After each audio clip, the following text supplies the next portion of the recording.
नमस्कार, मैं भावना राजकीय हाई स्कूल मविकला बागपत से आज आपको कक्षा 9 का अध्याय 8 चतुर्भुज पढ़ाने जा रही हूँ।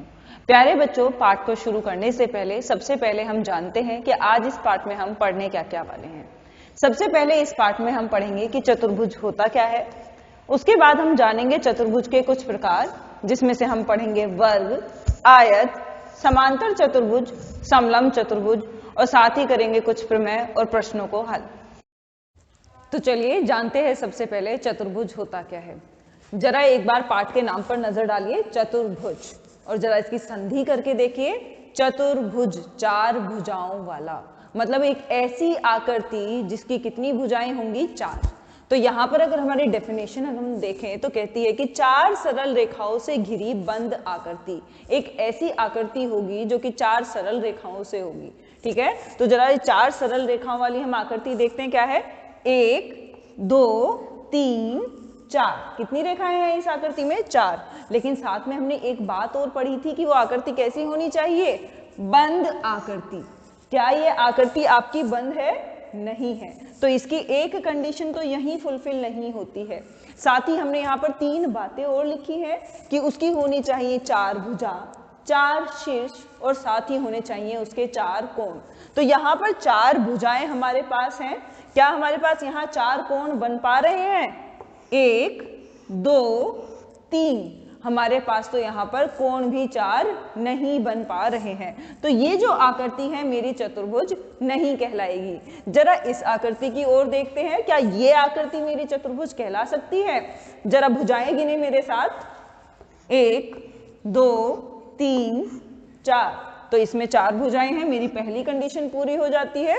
इसके बाद दूसरी कंडीशन कहता है कि 4 शीर्ष होने चाहिए। तो शीर्ष बेटा, जहां पर 2 रेखाएं आपस में मिल रही है, इनका नाम लिख देते हैं, A, B, C, D। तो यहाँ पर शीर्ष भी कितने हैं? 4 है। तो सेकंड कंडीशन भी मेरी फुलफिल हो जाती है। साथ ही कहता है कि 4 कोण होने चाहिए। तो 1, 2, 3, 4, तीनों ही कंडीशंस जो कि मुझे चतुर्भुज होने के लिए चाहिए थी, तीनों ही मेरी फुलफिल हो जाती हैं। और साथ ही ये मेरी जो आकृति है ये एक बंद आकृति भी है। तो ये मेरा क्या होगा, एक चतुर्भुज होगा। यहाँ पर आपको एक आकृति और बनाकर दी गई है। जरा आपको इसके बारे में सोचना है कि ये आपका चतुर्भुज होगा या नहीं। ये हुआ आपका होमवर्क। एक बात और जानने की है इस पाठ में साथ ही, कि जो एक चतुर्भुज होता है उसके जो ये चारों कोण होते हैं, इन चारों कोणों का योग कितना होता है? 360 डिग्री। एक चतुर्भुज के चारों कोणों का योग 360 डिग्री होता है।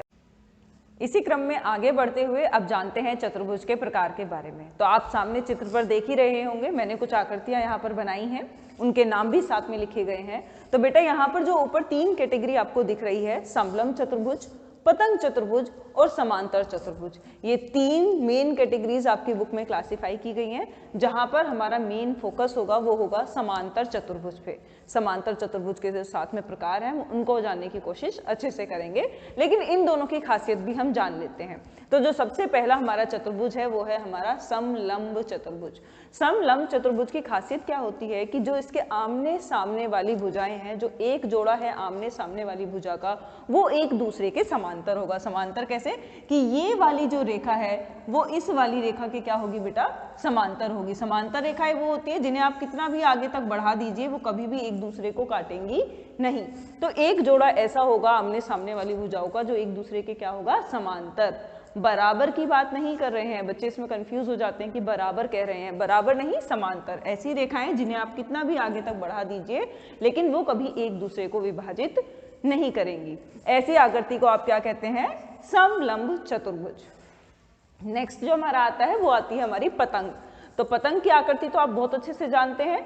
तो पतंग की आकृति की खासियत क्या होती है कि जो इसकी आसन भुजाएं होती हैं, आसन भुजाएं, ये 2 भुजाएं जो एक ही बिंदु से दोनों बनी हुई हैं, एक दूसरे पर जो आसन है, ये एक दूसरे की क्या होती हैं, बराबर। मतलब AB की जो दूरी होगी वो बराबर होगी BC की दूरी के, और बिल्कुल वैसे ही AD की जो दूरी है वो बराबर होगी CD के। तो पतंग की खासियत होती है कि इसकी आसन्न भुजाओं की जो दूरी है वो आपस में बराबर होती है। इसके बाद आते हैं हमारे मुख्य बिंदु जिसका नाम है समांतर चतुर्भुज। समांतर चतुर्भुज की क्या खासियत होती है?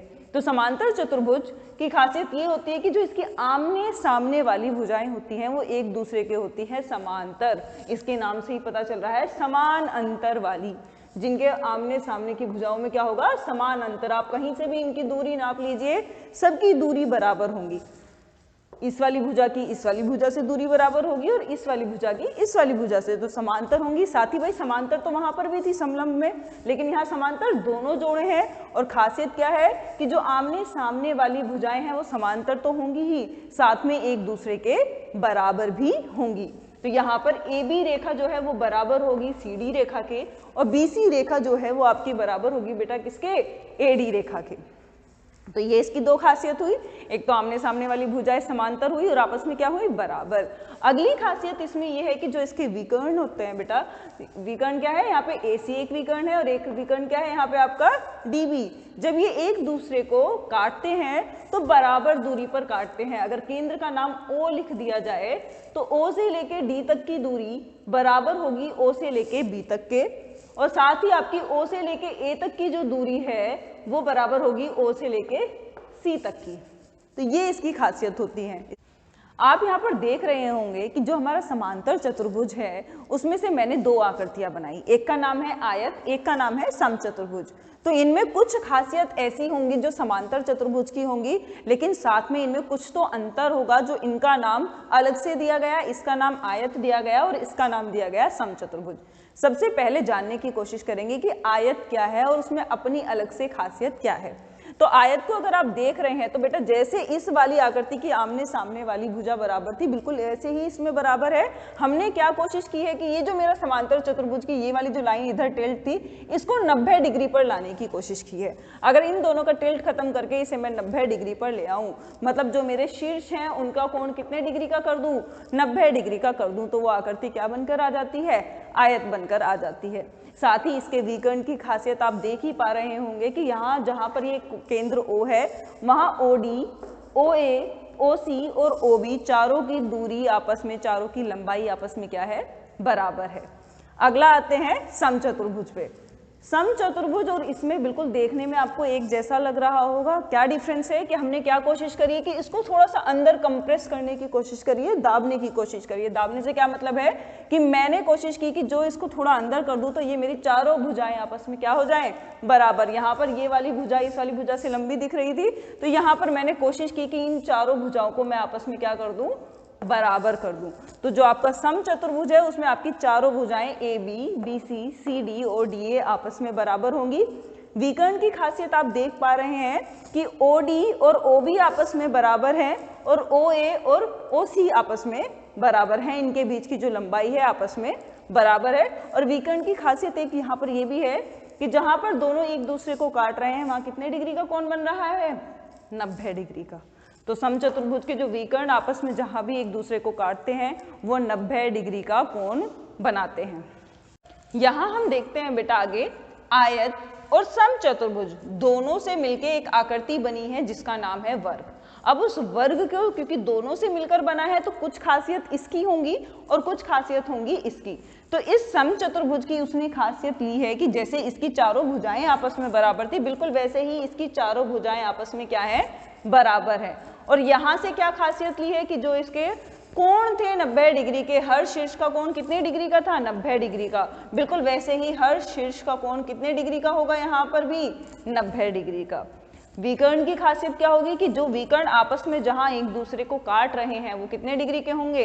90 डिग्री के होंगे। और साथ ही जो विकर्ण की दूरी होंगी कटने के बाद OD OB के बराबर होगा और वो बराबर होगा आपका OA के और वो बराबर होगा OC के। तो ये चारों दूरियां भी आपस में क्या होंगी? बराबर होंगी। तो इसी के साथ हमने चतुर्भुज के जितने भी प्रकार थे सभी की उनकी अपनी खासियत पढ़ी। इन खासियत के ऊपर निर्भर ही आपको कुछ सवाल पाठ के अंदर देखने को मिलेंगे जिन्हें अब हम सीखने जा रहे हैं। तो प्यारे बच्चों, अब हम एक प्रमेय सीखने की कोशिश करते हैं। सबसे पहले प्रमेय को पढ़ेंगे, उसको समझने की कोशिश करेंगे कि वो स्टेटमेंट कह क्या रही है, उससे हमें पता क्या चल रहा है और मेरे को निकालना क्या है। तो यहाँ पर जो आपकी प्रमेय कह रही है, यदि एक चतुर्भुज के विकर्ण एक दूसरे को समद्विभाजित करें, मेरे पास कोई चतुर्भुज है, उसके जो विकर्ण हैं एक दूसरे को समद्विभाजित करते हैं, बराबर हिस्सों में बांट देते हैं, मतलब यहाँ से यहाँ तक की जो दूरी है वो इस दूरी के क्या होगी, बराबर होगी। बिल्कुल वैसे ही OB जो है वो किसके बराबर होगी, OD के। तो ये बात उसने मुझे बता दी। इसके बाद वो क्या कह रहा है, तो वह एक समांतर चतुर्भुज होता है। तो एक ऐसा चतुर्भुज जिसके विकर्ण आपस में एक दूसरे को बराबर दूरी पर काट रहे हैं, वो मेरा समांतर चतुर्भुज होगा। ये मेरे को सिद्ध करके दिखाना है। तो किसी भी प्रमेय को सिद्ध करने के कुछ स्टेप्स, कुछ तरीके होते हैं, जैसे कि सबसे पहले हम लिखते हैं दिया क्या क्या हुआ है। तो यहाँ पर मुझे दिया हुआ है कि OA OC के बराबर है और OB किसके बराबर है, OD के बराबर है। इसके बाद मुझे सिद्ध क्या करना है वो बताना होता है। तो सिद्ध करना है कि जो ABCD है वो आपका एक समांतर चतुर्भुज है। इसके बाद अब आएगा आपका प्रमाण, इसको सिद्ध करने का तरीका। तो सिद्ध करने के लिए बेटा इसके हम 2 त्रिभुज लेंगे और त्रिभुजों में लगाएंगे सर्वांग समता। सर्वांग सम दिखाने से क्या होता है कि किन्हीं भी 2 त्रिभुज को अगर आप एक दूसरे के सर्वांग सम दिखा देते हैं तो उसकी जो भुजाएं होती हैं दोनों त्रिभुज के आपस में बराबर होती हैं और वैसे ही उनके कोण भी आप आपस में उन्हें बराबर कह सकते हैं। तो यहाँ अगर आप इस आकृति पर ध्यान देंगे तो यहाँ पर कुछ त्रिभुज आपको बनते हुए दिख रहे हैं। तो यहाँ पर एक त्रिभुज है OAB, OBC, OCD और एक त्रिभुज बन रहा है ODA। अब ये 4 त्रिभुज मेरे को दिख रहे हैं। इन 4 त्रिभुज में से मैं सर्वांग समता किसमें लगाऊं, सोचने की चीज ये होती है। अब मेरे को क्या कह रहा है कि मेरे को इसको समांतर चतुर्भुज दिखाना है, मतलब मेरे को इसकी आमने सामने वाली भुजाएं एक दूसरे के समांतर दिखानी है। तो मतलब मेरे को ऐसे 2 त्रिभुज लेने पड़ेंगे जिसमें एक भुजा तो ये आ जाए और एक त्रिभुज ऐसा जिसमें ये भुजा आ जाए। तो मेरे 2 त्रिभुज कौन कौन से होंगे, त्रिभुज OAB और एक त्रिभुज होगा OCD। तो मैं इन 2 त्रिभुज पे काम करूंगी। अब सर्वांग सम दिखाने के लिए बेटा 3-4 तरीके होते हैं, उनको मैं आपको बता देती हूँ। एक तरीका तो होता है कि आप 2 भुजाएं और एक कोण बराबर दिखा दीजिए तो वो त्रिभुज सर्वांग सम हो जाएंगे, या उसके 2 कोण और एक भुजा बराबर दिखा दीजिए तो वो सर्वांग सम हो जाएंगे, या उसकी तीनों भुजाएं आप बराबर दिखा दीजिए तो भी वो सर्वांग सम हो जाएंगे। अब जब मैं इस आकृति पर निगाह डालती हूँ, इन दोनों त्रिभुज पर निगाह डालती हूँ, मेरे को दिखाना है इनको सर्वांग सम। तो यहाँ पर आपको कुछ भुजाएं आपस में बराबर दिख रही होंगी। OA जो भुजा है इस त्रिभुज की वो बराबर है इस वाले त्रिभुज की OC के बराबर है, और बिल्कुल वैसे ही एक भुजा और बराबर दिख रही होगी आपको, कौन सी, OB जो भुजा है वो किसके बराबर है, OD के बराबर है। तो 2 बातें तो मुझे पता चल गई हैं कि 2 भुजाएं आपस में कौन सी बराबर है। अब मेरे को एक और कोई चीज बराबर होनी चाहिए, या तो वो कोई कोण बराबर होना चाहिए या फिर वो कोई भुजा बराबर होनी चाहिए। तो ये वाली भुजा और ये वाली भुजा तो आप बराबर कह नहीं सकते हैं, क्योंकि ना तो वो आपको दिया है और आपको तो उनको समांतर दिखाना है। तो ये वाली भुजाएं तो आपस में बराबर नहीं है। इसका मतलब अब क्या बचा, कोई कोण आपस में बराबर है, या फिर कोई कोण 90 डिग्री का हो सकता है RHS के लिए। तो आप जरा सोचिए, तब तक हम इसको लिखते हैं जो इसकी 2 कंडीशंस हैं, तब तक आप देखिए कि इसमें तीसरी चीज कौन सी बराबर हो सकती है। त्रिभुज AOB तथा त्रिभुज OCD में हमें 3 चीजें बराबर दिखानी है, 1, 2 और 3। मैंने पहली जो भुजा बराबर दिखाई वो दिखाई OA दिखाई बराबर OC के। बेटा इस त्रिभुज की जो भुजाएं और कोण होंगी वो इसके नीचे, और इस त्रिभुज की जो भुजाएं और कोण होंगी वो इसके नीचे। साथ में मुझे कारण भी देना पड़ता है कि ये बराबर क्यों है, तो ये हमें दिया है, तो ये मैंने भुजा बराबर लिख दी। एक भुजा मैं आपको बता चुकी थी, एक मैंने सोचने के लिए कहा था कि आप जरा सोचे। तब तक क्या किसी के दिमाग में आया कि यहाँ पर ये वाला कोण और ये वाला कोण एक दूसरे के क्या है, बराबर है। क्यों बराबर है, कौन सी खासियत है, शीर्षाभिमुख कोण।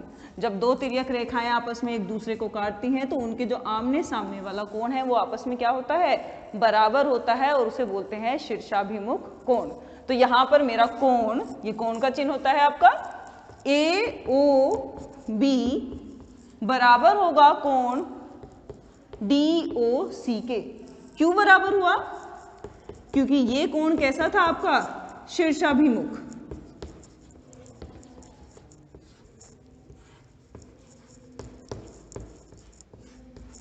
और तीसरी भुजा हमें पहले से ही पता थी, तीसरी भुजा हमारी क्या थी, यहाँ पर OB जो है वो किसके बराबर है, OD के, और ये भी हमें पहले से ही दिया गया है।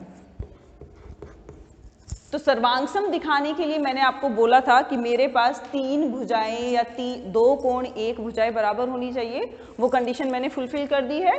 तो इसका मतलब अब मैं कह सकती हूं कि त्रिभुज AOB सर्वांगसम होगा। ये बेटा सर्वांगसम का आपका चिन्ह होता है कौन से त्रिभुज के, OCD, ठीक है। त्रिभुज AOB सर्वांगसम होगा त्रिभुज OCD के कौन से नियम से, हमने क्या दिखाया, भुजा कोण भुजा, साइड एंगल साइड, SAS, भुजा कोण भुजा सर्वांगसम नियम द्वारा।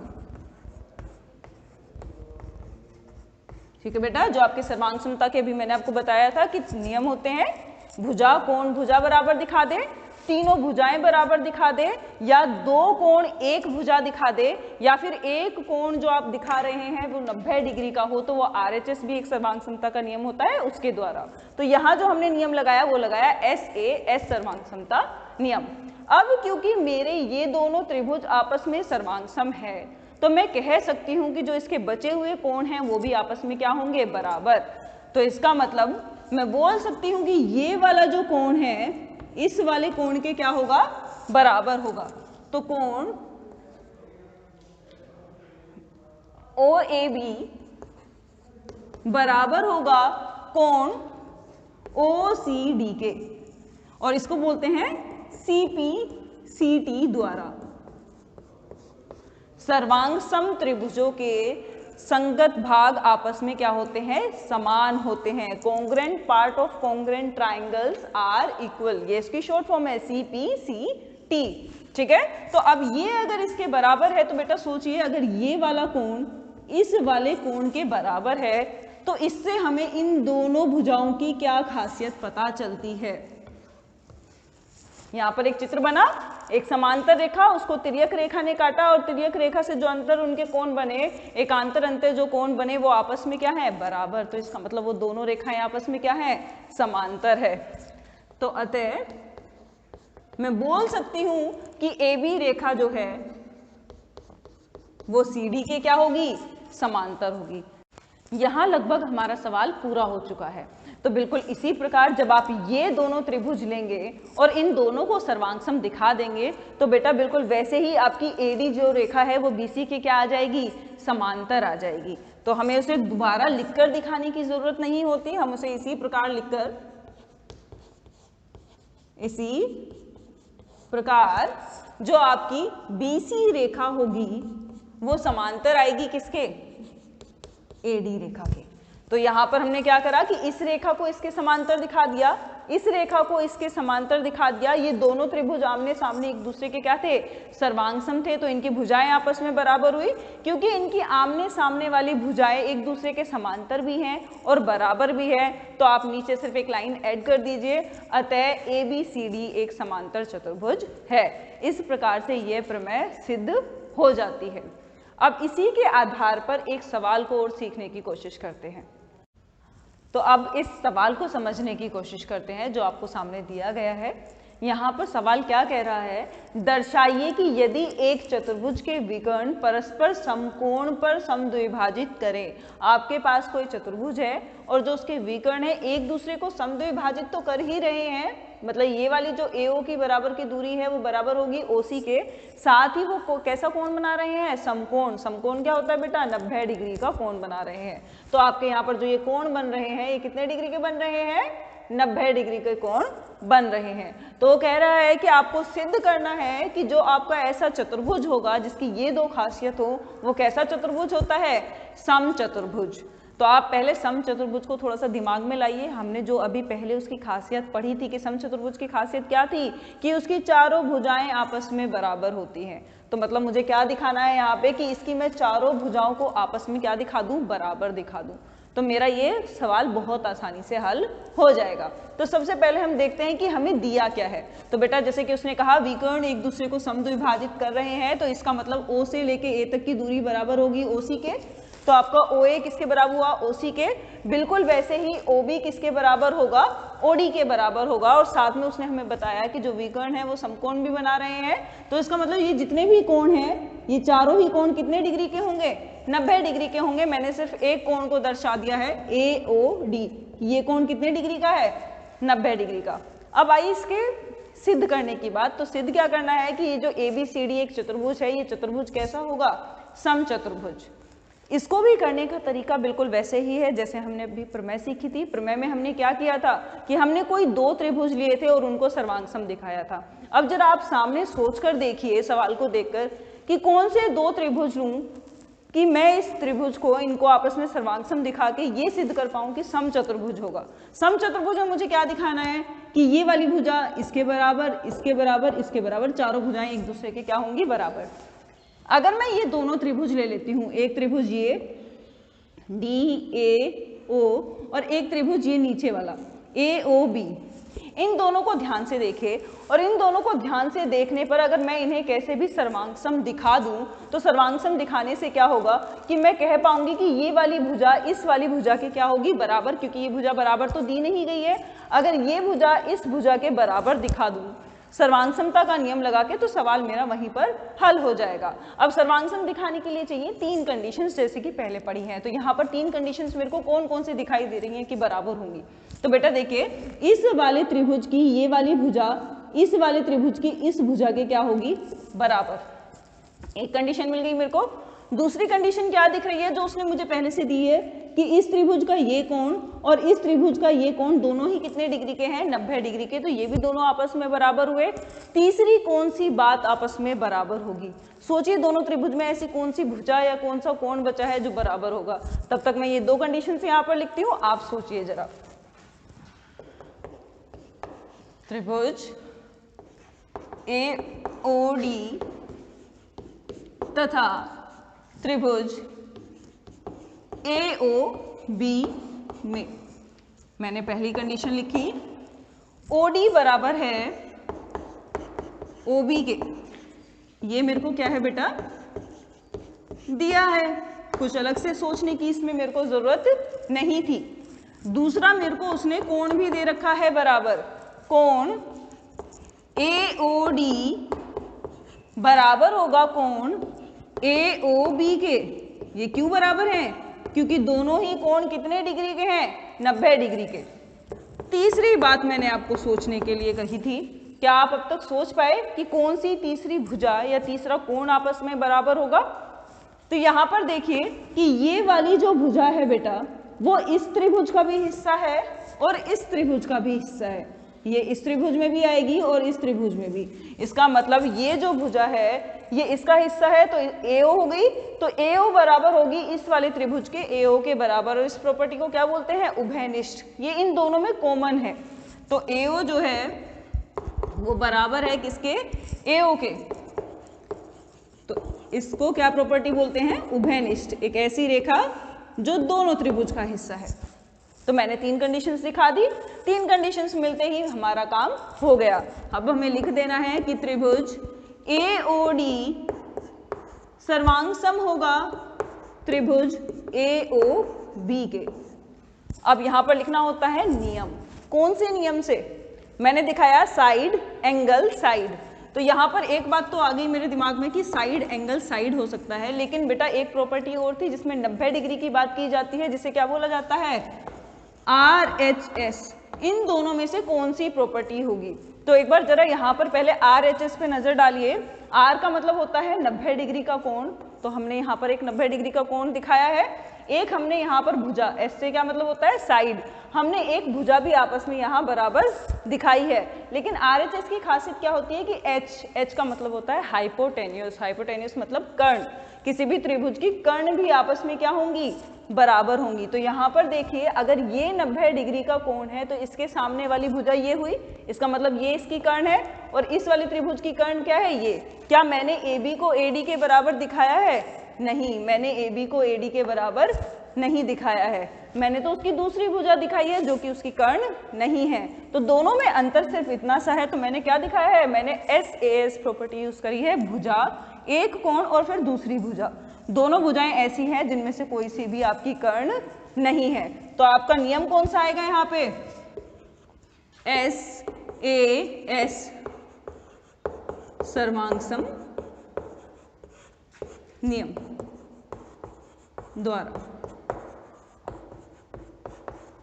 ठीक है बेटा, क्योंकि आपने दोनों ही त्रिभुज आपके सर्वांगसम दिखा दिए हैं, तो अब आप क्या कह सकते हैं कि इसकी जो आपस की संगत भुजाएं हैं और जो इसके संगत कोण है वो आपस में क्या होंगे, बराबर होंगे। तो आप कह सकते हैं कि ऊपर वाले त्रिभुज का AD जो रेखा है वो किसके बराबर होगी, AB की। तो अतः AD बराबर AB, कौन सा नियम हमने अभी पढ़ा था, CP/CT द्वारा। Congruent part of congruent triangles are equal. सर्वांगसम त्रिभुज के जो संगत भुजाएं या संगत भाग होते हैं वो आपस में समान होते हैं। अब मैंने AD को AB के बराबर दिखा दिया, तो थोड़ा सा यहाँ पर नजर डालिए। जब मैंने ये दो त्रिभुज लिए तो मैंने AD और AB को आपस में बराबर दिखाया। अगर मैं ये दोनों त्रिभुज ले लेती तो मैं कौन कौन सी भुजा को बराबर दिखा पाती, AB को किसके बराबर, BC के बराबर। बिल्कुल वैसे ही इन दो त्रिभुज को ले लेंगे तो BC किसके बराबर होगी, CD के। उसी प्रकार इन दो त्रिभुज से CD किसके बराबर आ जाएगी, AD के। तो कुल मिलाकर चारों ही भुजाएं एक दूसरे के क्या आ जाएंगी, बराबर आ जाएंगी। तो ये दोबारा से सिद्ध करने की जरूरत नहीं है, इसे आप लिखेंगे। इसी प्रकार AB किसके बराबर आएगी, BC के। BC किसके बराबर होगी, CD के। और CD किसके बराबर आ जाएगी, DA के। तो बेटा AB आपकी BC के भी बराबर है, AB आपकी AD के भी बराबर है, और वही AD आपके CD के भी बराबर है। तो कुल मिला के कहना क्या चाह रहे हैं कि ये चारों ही भुजाएं आपस में एक दूसरे के क्या है, बराबर हैं। और अगर चारों ही भुजाएं एक दूसरे के बराबर हैं तो यही तो हमें दर्शाना था। तो आपको सिर्फ नीचे एक लाइन लिखनी है, अतः ABCD एक कैसा है, समचतुर्भुज आपका है। तो प्यारे विद्यार्थियों, इसी के साथ हमारा पाठ पूरा होता है। एक बार हम दोहरा लेते हैं फिर से कि आज हमने क्या क्या सीखा। सबसे पहले बेटा हमने जाना था कि चतुर्भुज क्या होता है। उसके बाद हमने जाना था चतुर्भुज के कुछ प्रकार, जिसमें कि आपने पढ़ा था समलंब चतुर्भुज, पतंग। उसके बाद जो हमने खास प्रकार पढ़े थे वो थे आपके वर्ग, आयत, समांतर चतुर्भुज, समलंब चतुर्भुज। और उसके बाद हमने एक प्रमेय और एक प्रश्न करके देखा। अब बारी आती है आपकी कि आप घर पर बैठकर इसकी प्रैक्टिस करें। तो आपका जो होमवर्क होगा जो इसकी आधारित प्रश्नावली है, प्रश्नावली 8.1, आप उसके सवालों को हल करके देखें। ज़्यादातर सभी सवालों में आपकी सर्वांग क्षमता लगेगी और आप उन सवालों को बहुत अच्छे से हल कर पाएंगे। आशा करती हूँ कि आपको ये पाठ अच्छे से समझ आ गया होगा और आप सभी इस पाठ को बहुत अच्छे से पूर्ण कर पाएंगे। धन्यवाद।